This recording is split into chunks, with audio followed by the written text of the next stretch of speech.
आत्मवंदन सभी मास्टर्स को ध्यान गंगा में आपका हार्दिक स्वागत करते हैं। चलिए आज हम फिर ध्यान गंगा में आत्मयोगी भवा का जो हमारा स्वाध्याय चल रहा है उसको आरंभ करते हैं। दोस्तों धन्यवाद करते हैं पितामह को। दोस्तों पितामह को नमन करते हैं। महाअवतार बाबा जी, नागलक्ष्मी माँ, माँ आदित्य शक्ति को, माँ ध्यान गंगा को कोटि कोटि नमन करेंगे। ब्रह्मांड की समस्त दिव्य शक्तियों को कोटि कोटि नमन। दोस्तों आत्मयोगी भवा के दिव्य चेतना को नमन करते हुए आरंभ करते हैं आज का स्वाध्याय।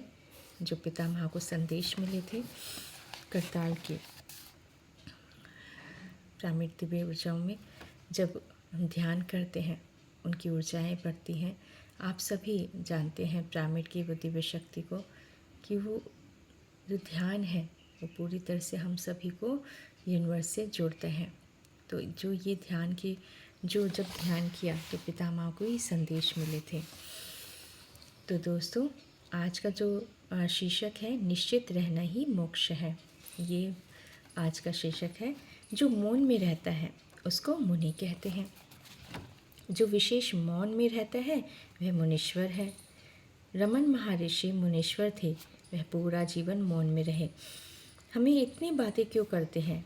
हमें मौन में रहना सीखना है। अवसर है तो बोलना है, नहीं तो मौन में रहना है। मुंह से कोई भी आवाज़ नहीं निकलनी चाहिए। कोई मंत्र नहीं बोलना है। मुंह बिल्कुल बंद रखना है। यदि मुंह बंद किया तो मौनी, और ध्यान में मन शून्य किया तो वह योगी है।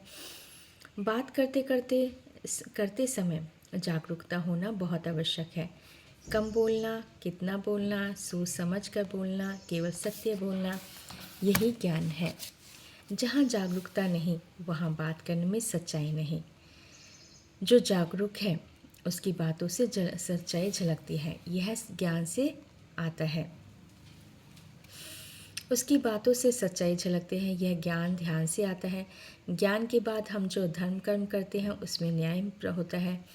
हमें आत्म शांति में रहना है। अगर बीवी, बच्चे, माता पिता किसी भी मृत्यु हुई तो रोना नहीं। जब आत्मा पूरी तरह शांत हो जाती है वही मोक्ष की स्थिति है। आत्मा में अभय होना चाहिए। इस संसार में हर परिस्थिति में निश्चित रहना ही मोक्ष है। जब तक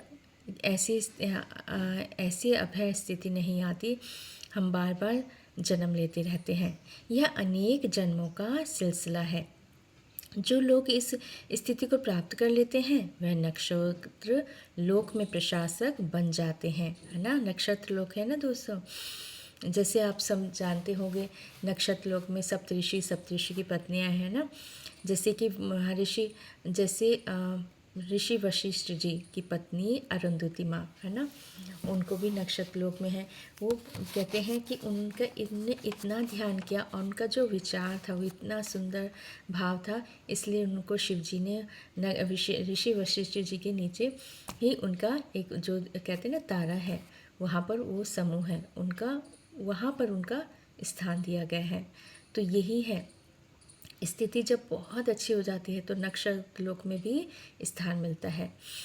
ऐसे ही भूलोक में हर परीक्षा उत्तीर्ण करने के बाद, जैसे अब इसमें बता रहे हैं कि जैसे भूलोक में मतलब हमारे यहाँ पर क्या होता है, कहते हैं ना कि बहुत अच्छी नौकरी है मिलती है, अच्छी पढ़े, है ना। तो जैसे क्या आईएएस परीक्षा उत्तीर्ण करना अनिवार्य है ना। तो कहते हैं कि आपने उन्होंने आईएएस की बात अलग ही मानी जाती है ना, आईएएस किया है ना, तो उसके लिए तैयारी कितने सालों तक की जाती है ना, उसमें पास होने के लिए। तो कहती इसी तरह से उदाहरण देकर बताया गया है कि ऐसी भूलोक में हर परीक्षा उत्तीर्ण करने के बाद हम सह सृष्टिकर्ता बन जाते हैं। ऐसी और भी परीक्षाएं हैं, ऐसे नहीं है वो अलग वो भी परीक्षाएं, लेकिन इस तरह से और भी परीक्षाएं हैं। तो कहते हैं ऐसी ही भूलोक में हर परीक्षा उत्तीर्ण करने के बाद हम सह सृष्टिकर्ता बन जाते हैं, है ना।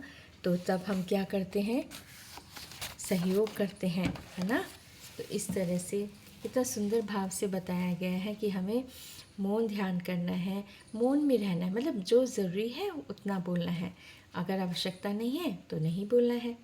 लेकिन साथ ही शांत भाव रखते हुए हमें मन से भी शांत रखना है, मन में भी मौन रखना है। ऐसे नहीं मन में हम बहुत विचार करें, नहीं, मन में भी शांत भाव में मौन रहना होगा। तो आइए दोस्तों, थोड़ी देर के लिए हम ध्यान करते हैं। जो हमने आज संदेश सुने, उन सभी संदेशों के संदेश ऊर्जाओं को आत्मसात करेंगे। पैरों को क्रॉस कर लेंगे, हाथों को लॉक करते हैं, कोमलता से आँखों को बंद कर लेंगे।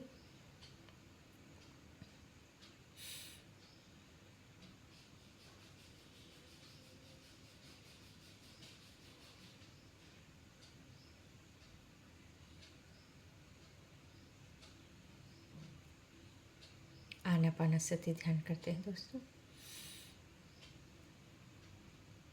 सभी दिव्य ऊर्जाओं को नमन करते हैं। पिता माँ को, महाअवतार बाबा जी, नागलक्ष्मी माँ, महादिति शक्ति को नमन करेंगे। माँ ध्यान गंगा को कोटि कोटि नमन। पिरामिड की दिव्य ऊर्जाओं को नमन करते हैं। एस्ट्रल पिरामिड की दिव्य चेतना शक्ति को आवाहन करते हैं।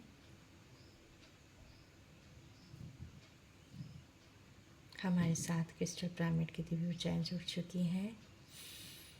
आनापानसति ध्यान करेंगे दोस्तों। ना कोई सोच, ना कोई विचार,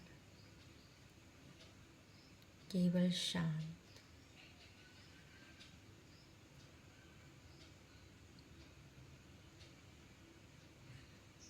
आती हुई सांस और जाती हुई।